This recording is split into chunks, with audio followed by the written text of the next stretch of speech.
산다고 말은 하면서도 사실 복음을 전하지 않는 가장 큰 이유는 잃어버린 그 영혼에 대한 관심마저 우리가 잃어버렸기 때문에 그렇습니다. 무관심한 채 살아가기 때문에 그런 것이죠. 부름을 받은 것 같긴 한데 그 영혼의 관심을 놓고 살기 때문에 그렇습니다. 안타깝게도 세상의 많은 사람들은 자신들이 잃어버린 자라는 사실조차 모른 채 살아가고 있습니다. 그들은 마치 놀이동산에서 신나게 각종 놀이기구를 타고 즐기는 한 어린 아이와도 같습니다. 재미에 푹 빠진 그 아이는 관람객들 속에 묻혀 다니면서 각종 볼거리, 탈거리에 혼이 나가 자신이 부모님의 시야로부터 멀어져 있다는 사실조차 모릅니다. 그런데 이 시대의 사탄이 바로 그런 전략을 사용하고 있습니다. 사람들의 관심을 온통 딴 데로 돌리는데 얼마나 꾀가 많고 치밀한지 모릅니다. 그래서 사람들이 세상의 놀이동산에서 미아가 되었다는 사실조차 모른 채 살아가게 하는 것입니다. 세상이 제공하는 많은 것들, 우리가 한때 3, S다 이런 얘기 했었죠. 스포츠, 섹스, 스크린. 세상이 제공하는 이 많은 것들이 그들을 하나님으로부터 멀어지게 하는 사탄의 위장 전술로 사용되고 있지만 그 사실조차 깨닫지 못하게 합니다. 그래서 사람들은 자신이 잃어버린 자가 되었다는 그 사실을 미처 알지 못한 채 그저 세상의 재미에 흠뻑 빠져 그렇게 살아가고 있는 것입니다. 그런데 다행히도 미아가 된 그 아이의 부모님이 그 아이를 찾고 있습니다. 그들은 자신의 아이를 놀이동산에서 잃어버렸다는 사실을 잘 알고 있습니다. 그래서 안전요원을 찾아가서 아이의 인상착의를 알려주며 그곳에서 잃어버렸다고 신고했습니다. 그러자 그 안전요원이 그 부모를 그 아이에게 인도해 주었습니다. 그런데 그때까지도 이 아이는 놀이동산이 주는 재미에 푹 빠져 자신이 미아가 되었다는 사실조차 모른 채 놀고 있는 것입니다. 사랑하는 성도 여러분, 하나님은 지금도 세상이라는 놀이동산에서 잃어버린 자들을 찾고 있습니다. 자신이 잃어버린 자라는 사실조차 모르는 그들을 찾고 계십니다. 그렇게 잃어버린 자를 찾으시는 하나님이 오늘 저와 여러분을 이 땅에 안전요원으로 세워주신 것입니다. 자신이 미아라는 사실조차 모르는 그들을 하나님의 품으로 되돌려야 할 책임을 저와 여러분에게 맡겨주신 것이죠. 그런데 오늘 우리는 과연 어떻습니까? 잃어버린 자들을 되찾기 위해 복음을 선포하는 일에 힘을 쏟고 있습니까? 아니면 복음을 선포하는 그 일은 나와는 전혀 상관없는 일이라 여기고 수수방관하고 있진 않습니까? 하나님은 만약 우리가 이 시대의 영적 안전요원의 사명을 완수하지 못한다면, 영적 파수꾼의 사명을 완수하지 못한다면 잃어버린 자들은 자신들의 죄 곽대로 멸망하고 말겠지만 그들의 피값은 저와 여러분에게서 찾으시겠다고 말씀하고 있습니다. 그러므로 이제 우리는 잃어버린 자들을 찾는 영적 안전요원의 임무를 성실하게 수행해야 합니다.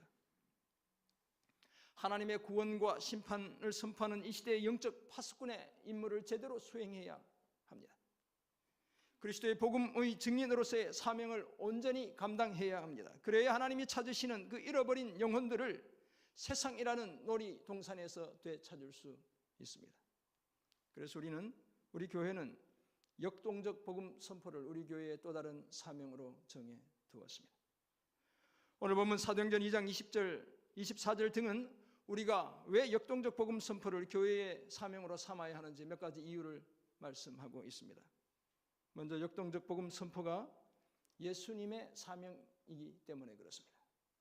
복음을 선포하는 것, 이것이 주님의 사명이었기 때문이라는 것이죠.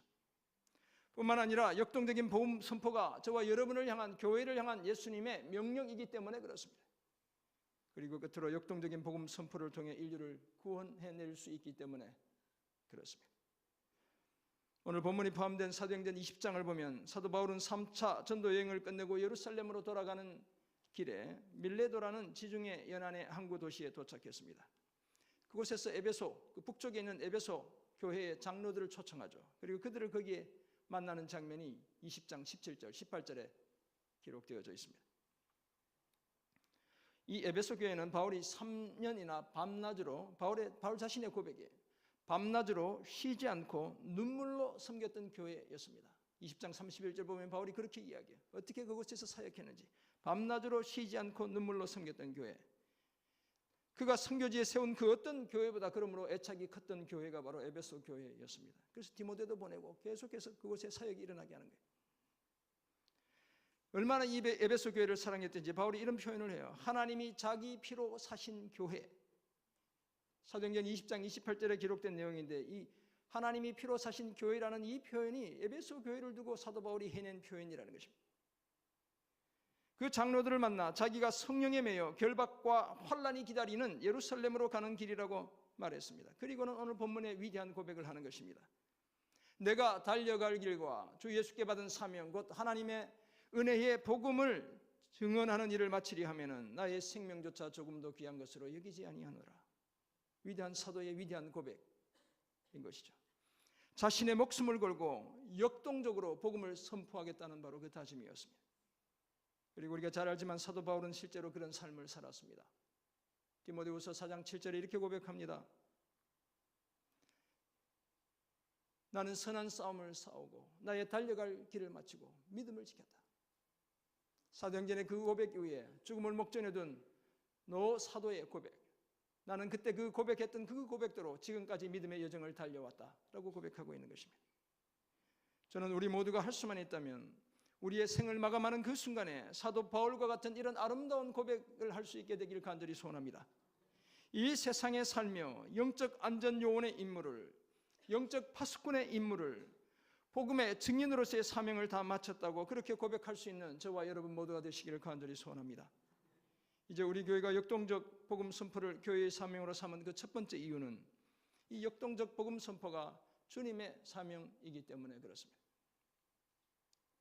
마태복음 12장을 보면 하루는 서기관과 바리새인들 중 몇 사람이 예수님께 표적을 보여달라고 요청합니다. 지금까지 많이 봤지만 또 다른 표적을 보여달라는 거예요. 그때 예수님이 저들에게 악하고 음란한 세대가 표적을 구하나 선지자 요나의 표적밖에는 보일 표적이 없다라고 말씀합니다.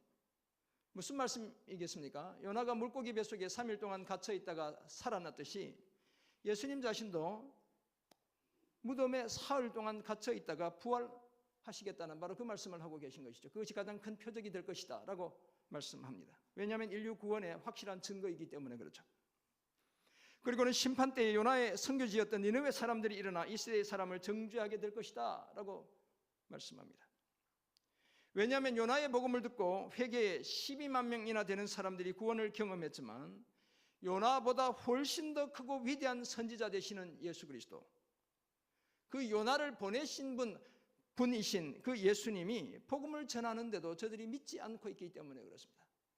요나가 전에도 믿었던 사람이 12만 명인데 요나를 보내신 분이신 주님이 전에도 믿지 않기 때문에 그렇다는 것입니다.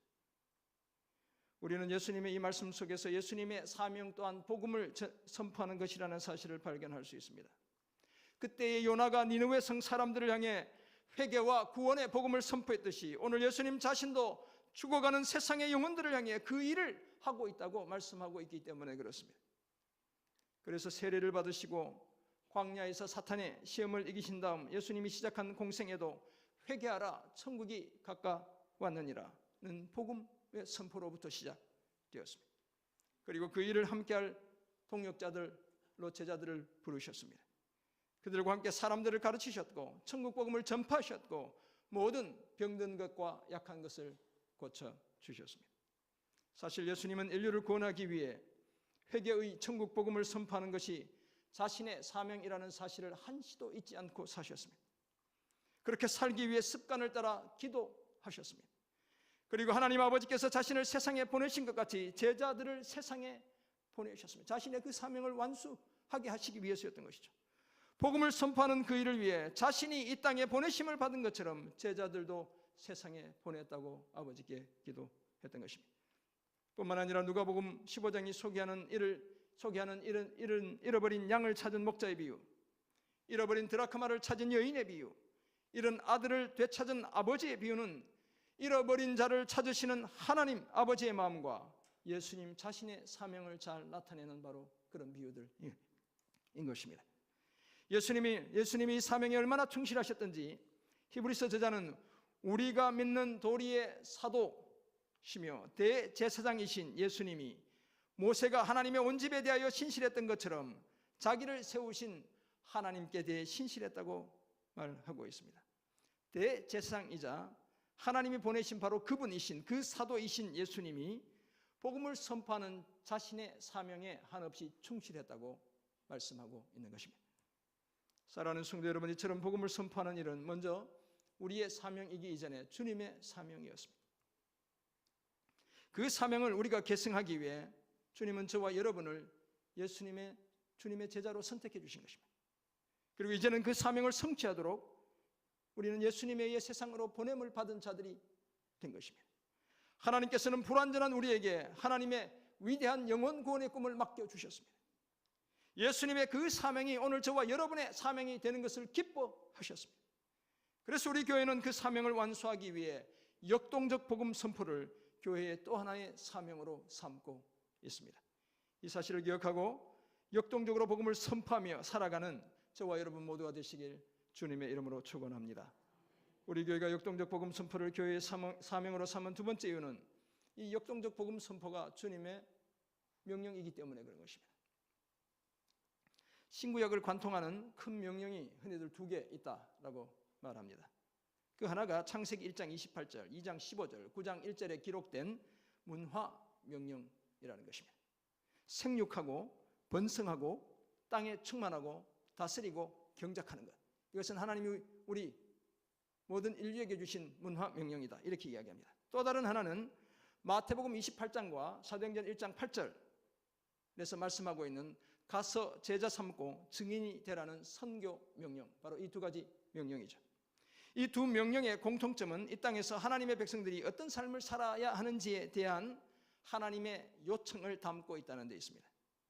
이 땅에 하나님 중심의 문화가 꽃피게 하는 것, 이 땅에 복음으로 충만하게 되는 것, 이 두 가지 모두 하나님의 백성들이 성취해내야 할 거룩한 사명입니다. 따라서 우리는 그 어느 것도 결코 소홀히 할 수 없습니다. 그런데 이 두 명령에는 똑같은 하나님의 명령이지만 큰 차이점이 또 있죠. 왜냐하면 문화 명령은 흔히들 일반 왕국에 관한 것이다, 이렇게 이야기합니다. 왜냐하면 우리가 이 땅을 사는 동안만 유효하기 때문에 그런 것입니다. 그래서 그 영향력이 일시적인 것이죠.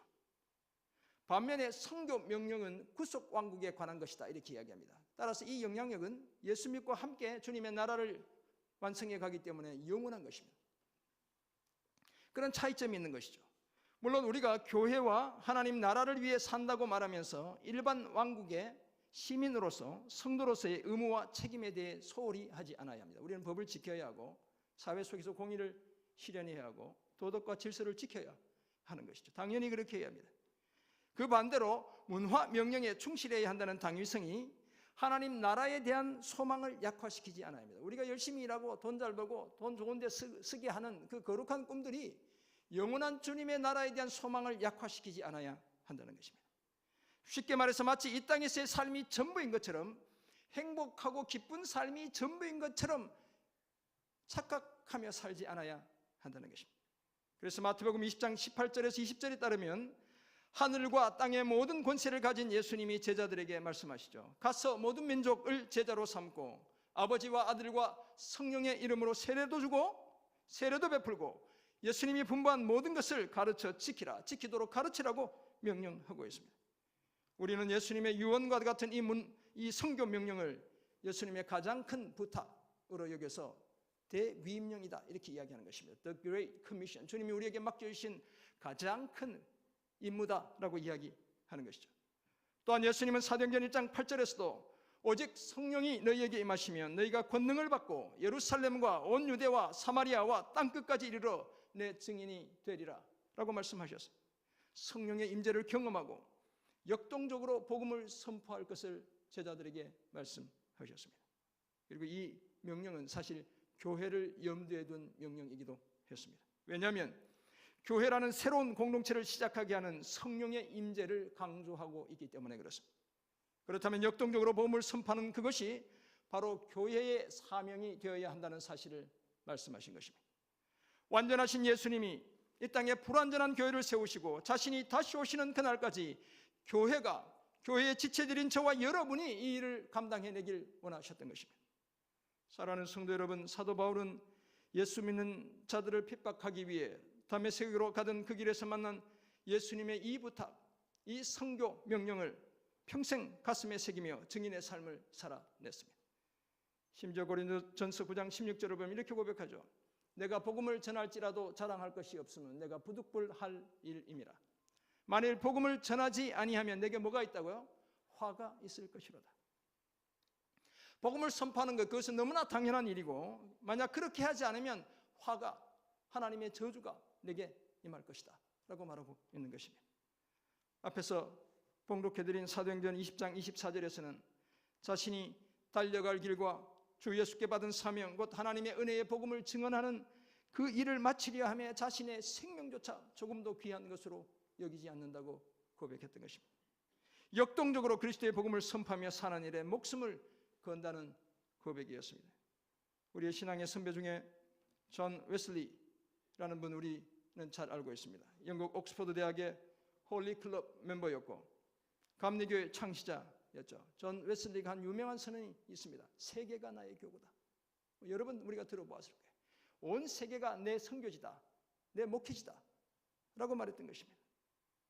더구나 그는 지구를 10바퀴나 도는 거리인 41만 킬로를 말을 타고 다니며 복음을 전했던 그런 분이었습니다.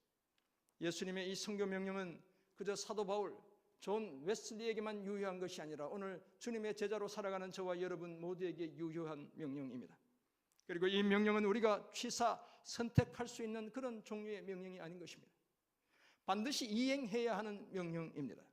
예수님의 최후의 부탁이자 유언이고 이 땅에 교회가 존재하는 한 계속 수행해 가야 할 주님의 명령입니다. 그러므로 역동적으로 이를 감당해야 할 거룩한 책임이 저와 여러분의 어깨 위에 놓여 있습니다.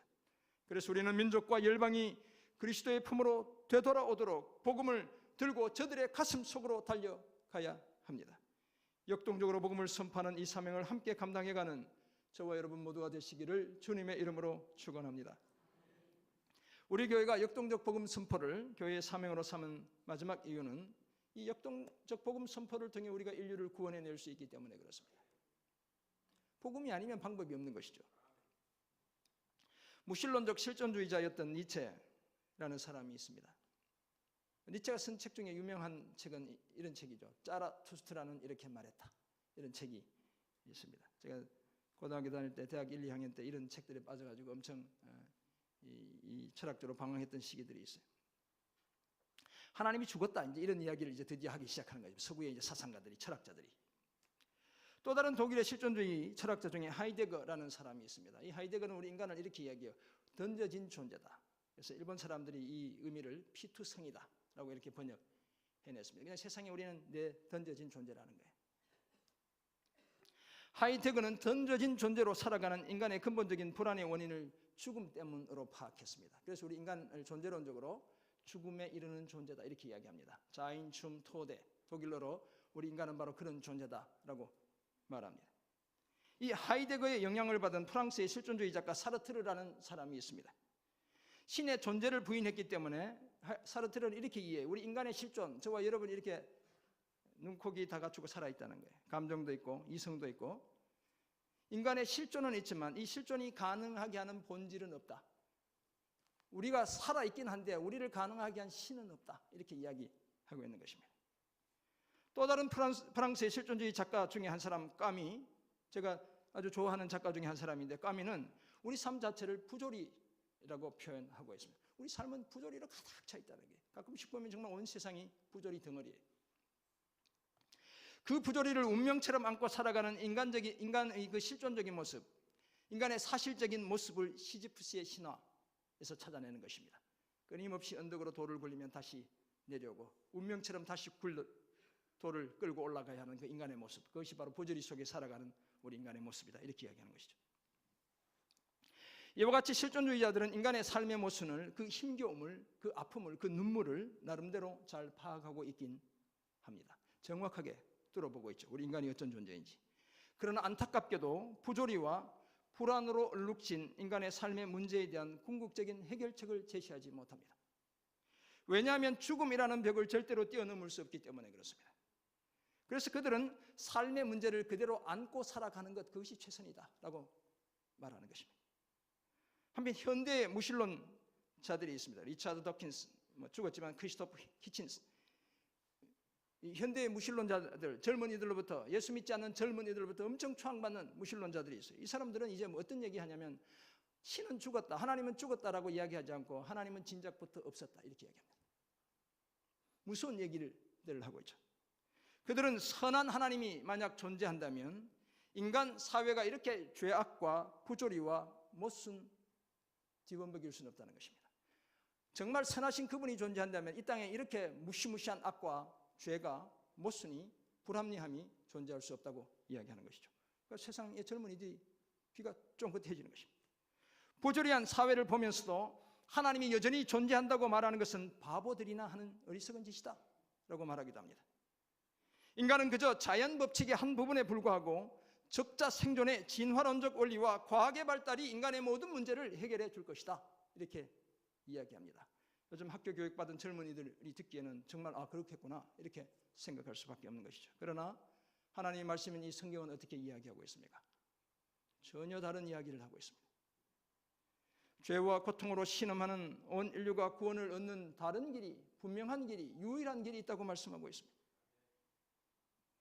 그 유일한 길이 바로 예수 그리스도입니다. 주님의 십자가이죠. 복음이죠. 사도 베드로는 사도행전 4장 12절에서 이렇게 고백합니다. 다른 이로서는 구원을 받을 수 없나니 천하 사람 중에 구원을 받을 만한 다른 이름을 우리에게 하나님이 주신 적이 없다 라고 말씀하고 있습니다. 주님만이 유일한 인간의 모든 문제의 구원자, 해결자라고 선포하고 있습니다. 온 인류의 죄를 대속하기 위해 십자가에서 죽으시고 사흘 만에 부활하신 나사렛 예수 외에 삶의 부조리와 불안과 궁극적인 죽음의 문제를 해결할 다른 방법이 없다고 선언했습니다. 사랑하는 성도 여러분, 예수님이 삶의 모든 문제의 해결자요 구원자라는 이 사실을 선포하는 것, 이것이 바로 복음인 것입니다. 절망 가운데 살아가는, 죄와 사망의 법 아래 살아가는, 그래서 영생에 대한 소망은 아예 포기한 채 살아가는 온 인류에게 전해진 해방의 기쁜 소식이 바로 복음입니다.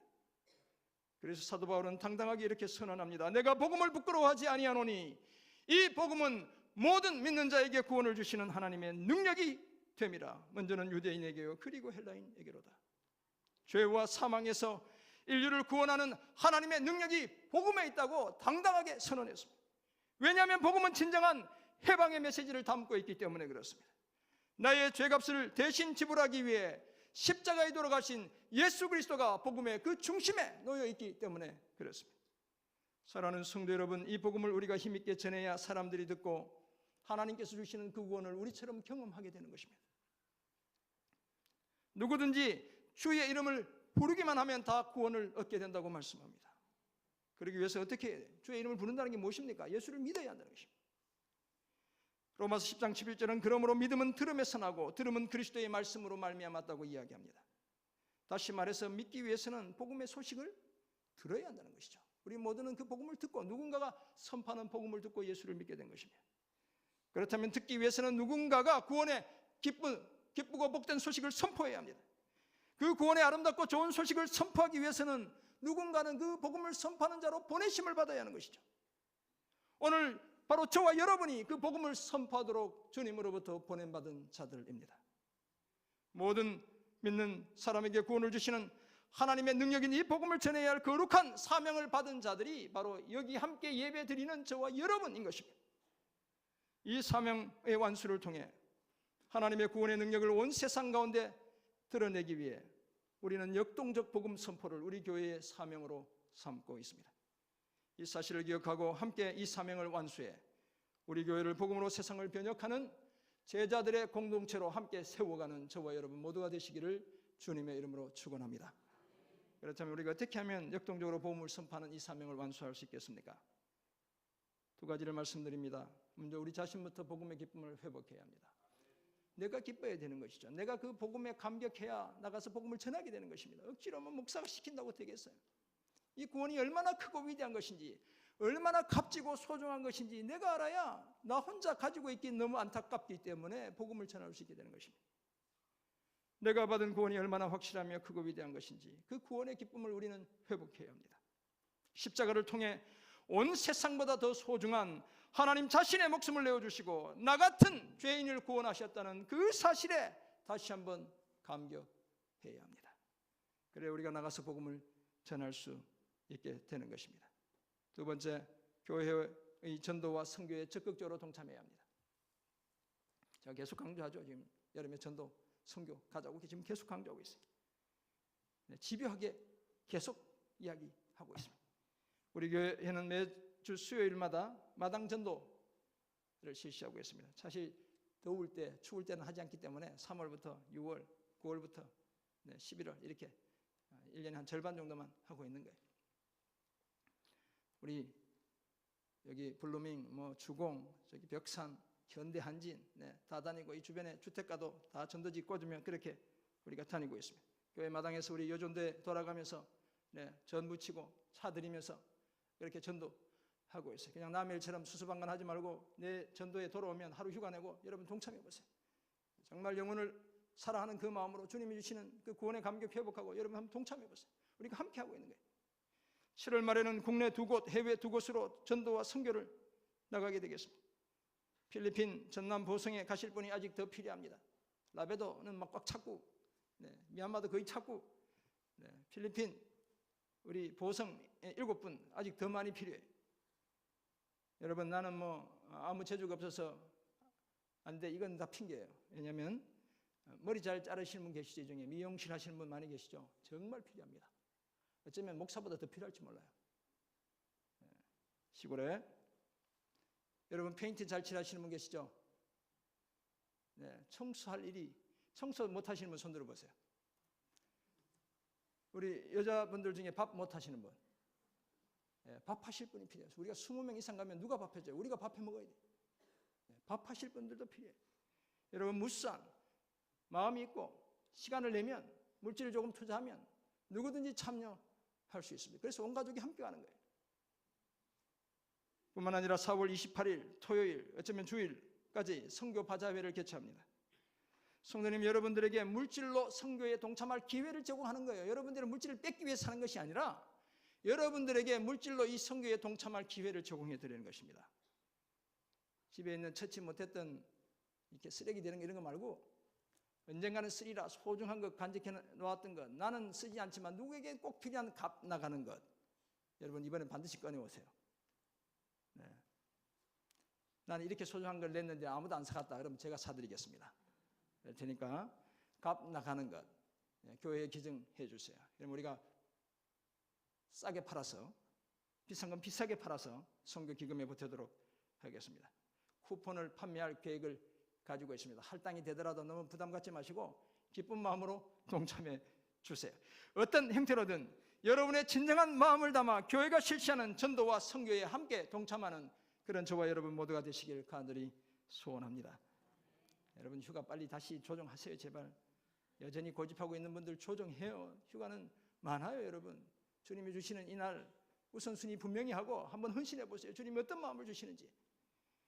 독일에 어느 교회의 연주회에서 오르간 연주자가 맨델스존의 오르간 소나타를 연주하고 있습니다.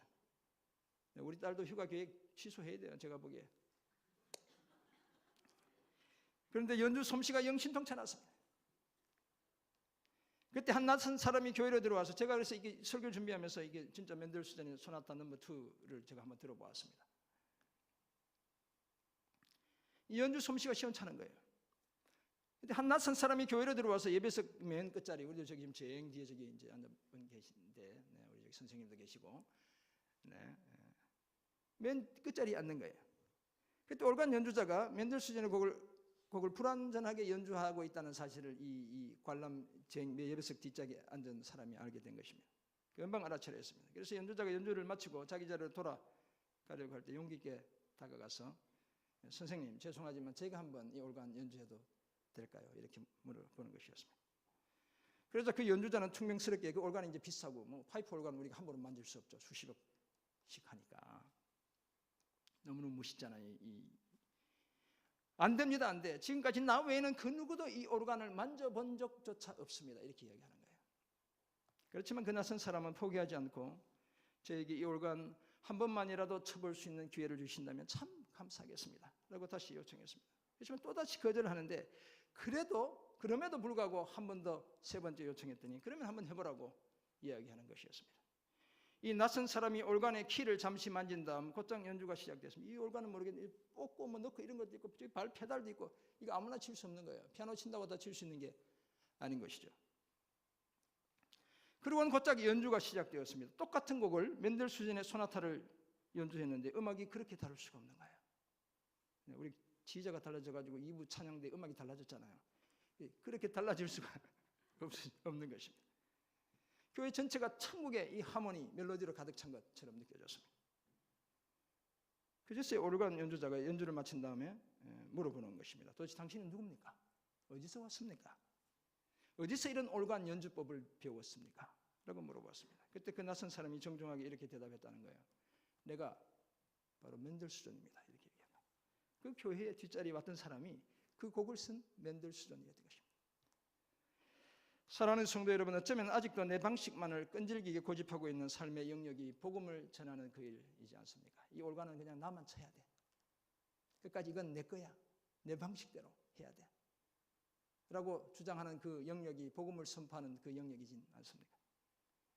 복음을 증거하는 일에 아직도 미온적인 내 방식, 소극적인 내 방식, 무관심한 내 방식에 매여 역동적인 성령의 역사를 방해하고 있진 않습니까?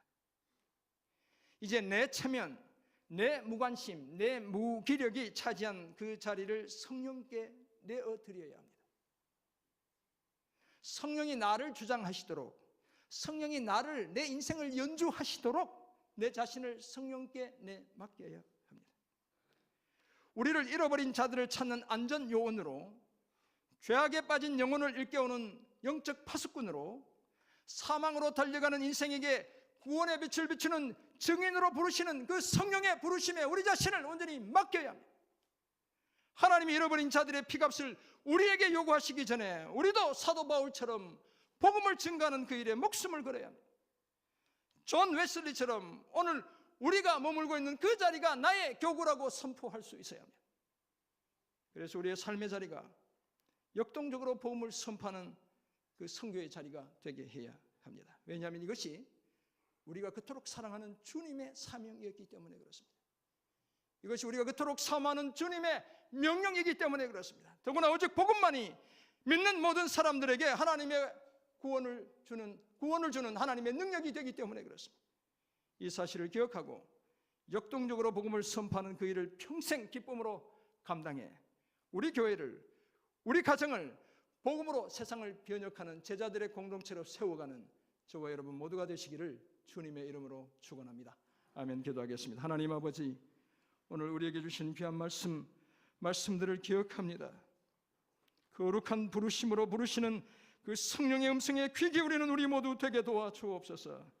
거룩한 결단 있게 도와주시고 역동적으로 복음을 선포하는 그 일, 내가 먼저 감당하는, 우리 가정이 먼저 감당하는 결단 있게 도와주옵소서. 주님의 사명이었고 주님의 명령이며 오직 복음만이 죽어가는 영혼들에게 생명을 선물할 수 있다는 그 사실을 잊지 않게 도와주시고 함께 이 일 감당해가는 우리 모두 되게 도와주옵소서. 감사드리며 살아계신 예수 그리스도의 이름으로 기도드립니다. 아멘.